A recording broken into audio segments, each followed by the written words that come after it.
Thank you for the opportunity to speak to you today. It is an honor to be chosen by the seniors as their last lecturer. First, I want to congratulate the class of 2016. Let's give them a round of applause.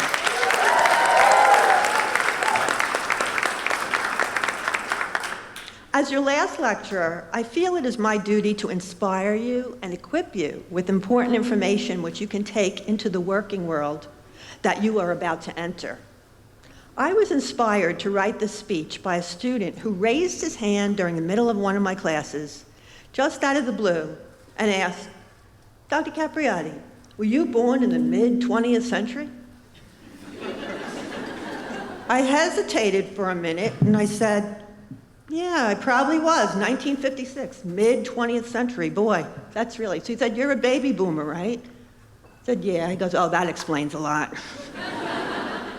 I had no idea what he meant, but I looked up some facts so that I can talk to you today about this. There are basically 3 generations out there in the corporate world right now. The baby boomers, persons born between 1945 to 1964, like me. Generation X was born approximately 1965 to 1980. And your generation, called the millennials, sometimes called Generation Y, are persons born between 1980 and 2000. There are 76.4 million baby boomers out there, but there are 80 million millennials out there. There's a good chance that you will be applying for a job where the boss is someone my age, a baby boomer. So I thought it would be helpful to you to have some insight into what makes baby boomers tick, where we're coming from, how we grew up, what differences there are between you and me and your future boss, a baby boomer. So as always, my lectures always have a set of PowerPoint slides. Baby boomers entered the world with a slap on the backside. It was important for them to know right away they were not going to be coddled. There's no slackers here. Mom was knocked out and anesthetized and unconscious, and Dad was in the waiting room nervously pacing back and forth smoking a pack of cigarettes. If Dad didn't have a cigarette, all he had to do was ask the doctor for one. Millennials, on the other hand, were brought into the world with natural childbirth, Lamaze, soft music, maybe a special birthing room, a mom that was wide awake and ready to nurse her crying baby, and a dad with a video camera exalting this awaited birth. Baby boomers were brought home in the arms of their mother in the front seat of the car. No car seat, no airbags, no seat belts, and Dad was probably smoking, but if Dad was health conscious, he rolled down the window to let some air in so the baby wouldn't have too much smoke. 3 crash dummies are safer in a car today than Mom, Dad, and baby were in 1956. Whereas millennials came home from the hospital swaddled and tightly buckled into their car seat with it facing backward in the back seat of the car, with a padded infant head support, a shade over the window to block the sun, and a baby on board sign on the back window of the car. When baby boomers got a little older, they were told, go outside and play. Do not come back here until dinner. Don't bother me, go do something outside. So we played with dirt, rocks, sticks, tires. We performed death-defying feats with friends. Back. I just want to go back. Mothers of millennials, on the other hand, set up play dates with other moms, carefully scheduled their children's time with different kinds of activities, swimming lessons, martial arts, violin, soccer, SAT preparation, and this was just preschool. Millennial moms made sure their children wore a helmet if they had a tricycle. And every millennial got a trophy during their team sports because they were all special. When baby boomers misbehaved or talked back, on the other hand, mothers often admonished their children saying, "Who do you think you are? You think you're special?" A spanking was commonplace. Baby boomers just sucked it up, took it like a man. But of course, this led to baby boomers writing books like 50 Shades of Grey, The Dominatrix Inside Me, Bondage Fantasies, and The Stinging End of the Whip. Not that I know any of these books. I just heard about them. Now, when millennials misbehave, they got a timeout. If they misbehave a lot, they were sent to counseling. And if that didn't work, they were diagnosed with ADHD and given Adderall. When baby boomers went on vacation, parents piled the kids into the station wagon, and the kids kept busy looking for out-of-state license plates. You teased your sister till she threw up. And you had to share toys. I remember I had an Etch-a-Sketch. It had two knobs. One made horizontal lines, one made vertical lines. I would challenge myself to see how I could possibly make a circle. You could also play with your Slinky and the one Barbie doll that you were supposed to share, because Mom waited online to get that Barbie doll for you. Now, can't you see why we're into silicone and bulimia and all that stuff? Look at that Barbie doll, right?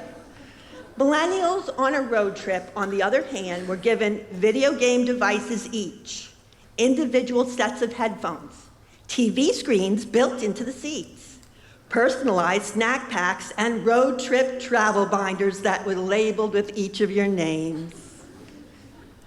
Baby boomers witnessed the first McDonald's. They started popping up everywhere. Moms and dads could buy their kids a wholesome, well-balanced meal for $0.25. And we knew their burgers were good because it said they sold over 1 million. The only guy we knew that liked vegetables was this guy who was crazy about spinach. That was it. Moms and millennials, on the other hand, they made sure gluten-free, peanut-free, low cholesterol, low sodium meals with fruit and vegetables, perfectly cut into bite-sized pieces, were available. Boomers watched TV for the perfect family. All mothers wore pearls, aprons, stockings, heels. They stayed at home and they cooked and they did housework. All dads wore suits, went to work from 9 to 5, came home from meat and potatoes, slippers and a pipe. And if your dad was a real success, he drove a Cadillac with these fins. If you got too close to the car, you could be impaled.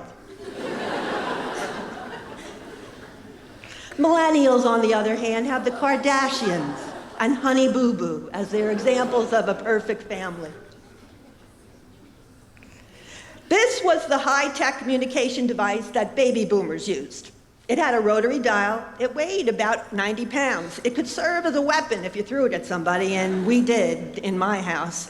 My mother always used to say, if these telephone bills don't get smaller, what do you think, I'm Rockefeller? She always used this guy Rockefeller as the one that, would emphasize that we weren't rich like Rockefeller. Baby boomers had computers, but you needed a whole room to put the computer in. We sat around the TV, but you had to get up to change the dial. And if you wanted better reception, you'd put foil on the rabbit ears. We watched ridiculous shows like Mr. Ed, where a horse gave heartwarming, common sense advice to his owner named Wilbur. I bet there's some baby boomers in here that can remember that song, right? A horse is a horse, of course, of course. Really ridiculous. Now, we also, when we tweeted, this was the only cartoon character that had anything to do with tweeting. On the other hand, millennials have smartphones, texting, Twitter, Facebook, Snapchat, Instagram, email, voicemail, HDTV, 800 different cable channels, Netflix, Tunes, iTunes, DVD, of anything they want, anytime they want it. During the baby boomer years, the only people with tattoos were angry old sailors with big biceps. Millennials, on the other hand, have body art that expresses themselves tattooed all over their body. When baby boomers exercised, it was in phys ed class. where they wore gym suits, they were taught how to do jumping jacks. It didn't matter if you were physically fit, you just had to look it. So women squeezed into these tight brasiers and girdles. Millennials, on the other hand, sensibly put fitness into their daily schedule with gym memberships, personal trainers, yoga classes, Bowflex equipment, kickboxing, Zumba, and Pilates. Of course, this has been all tongue-in-cheek, what I'm saying to you now. However, millennials, you are the most technologically savvy, socially responsible, civic-minded, service-oriented generation to come into the world. You have a sophisticated social awareness that extends beyond your own backyard. You want to make the world a better place. You are the best educated, open-minded, and most optimistic generation to come along on Earth. People of my generation are going to be lucky to hire you, work with you, and learn from you. Thank you for listening. And I hope we can play my favorite millennial song by Bruno Mars.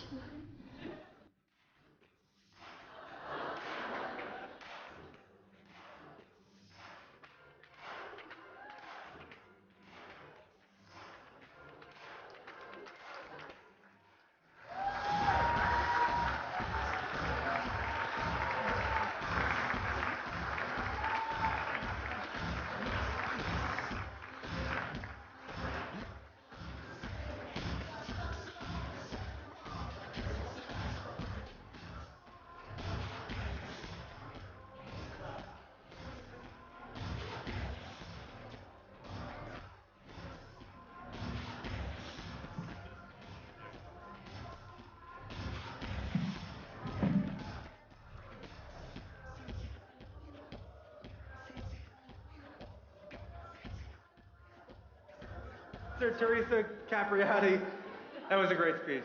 It really made me laugh.